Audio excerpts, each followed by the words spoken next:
কই গো শুনছো? বলো। কি বানিয়েছো আজকে সন্ধেবেলা আমার জন্য? এই তো তোমার জন্য আজকে বানিয়েছি পাস্তা। কই দেখি দেখি। পাস্তা বানিয়েছি ওয়াও আর বানিয়েছি স্মুদি। স্মুদি ওয়াও বানিয়েছি, এটা তোমার আর এটা আমার। ওয়াও।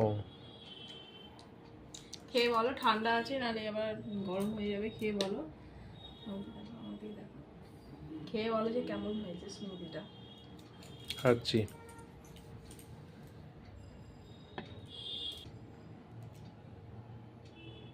ভালো হয়েছে? দারুণ হয়েছে তো। Thank you so much. আর এটা খেয়ে দেখো একবার, ভালো হয়েছে? দারুণ হয়েছে। Thank you. সুপার তোমার জন্য সুপার। আজকে special menu, special evening. Thank you so much.